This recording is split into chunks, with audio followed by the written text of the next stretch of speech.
आहा जिउँदो माछा ओहो जिउँदो माछाको टेस्ट कस्तो मजा हुन्छ नि कस्तो गजबको हुन्छ नि जिउँदो माछा भनेको त जिउँदै हो नि आहा कस्तो मिठो टेस्टवाला माछा कस्तो दामी ल है खानुपर्छ।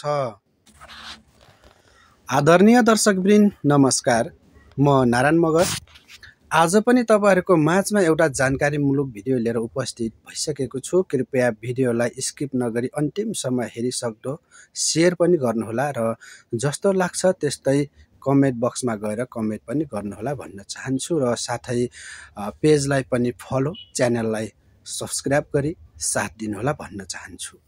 यो माछा जिउँदो माछा हो।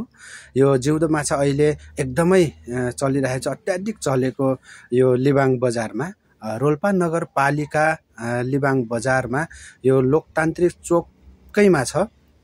तपाईहरु पनि आउन सक्नुहुन्छ। जिउँदो माछा एकदमै टेस्टी हैन। अब फ्रिजमा हालेको माछा चाहिँ मारेर फ्रिजमा राखेको माछा चाहिँ अलिकति टेस्ट फरक हुन्छ र यो जिउँदो माछा भनेको जिउँदै हो है।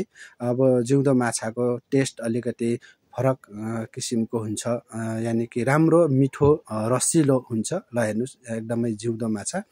यो भित्र चाहिँ तपाईले जुन सेतो सेतो देखिराख्नु भएको छ यो चाहिँ मरेको भन्ने ठान्नु होला, तर यो मरेको चाहिँ होइन।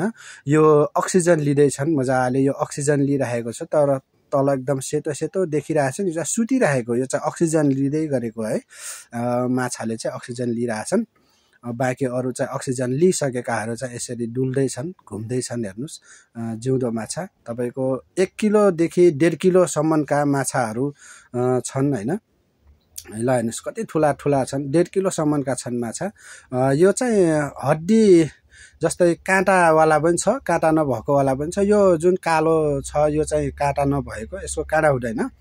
र अर्को कत्ले पनि छ, कत्लेको चाहिँ काँटा हुन्छ हैन।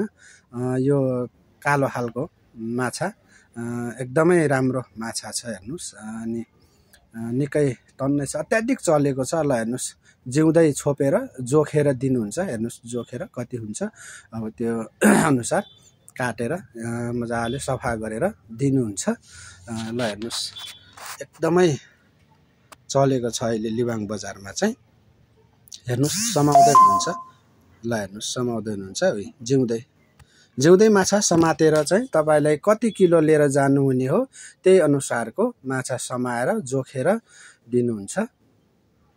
जोखेर काटेर सफा गरेर दिनुहुन्छ। हेर्नुस् जस्तो चाहिन्छ त्यस्तै माछा है।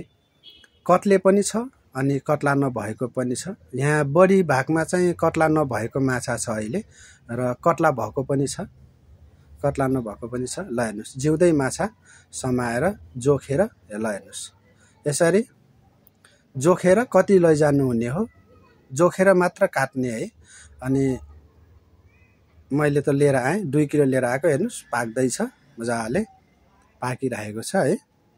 मैले त लिएर आएँ, पाकी पनि सक्यो। भिडियो अन्तिमसम्म हेरिदिनु भएकोमा तपाईलाई धेरै धेरै धन्यवाद र पेजलाई फलो, च्यानललाई सब्स्क्राइब गर्नुहोला।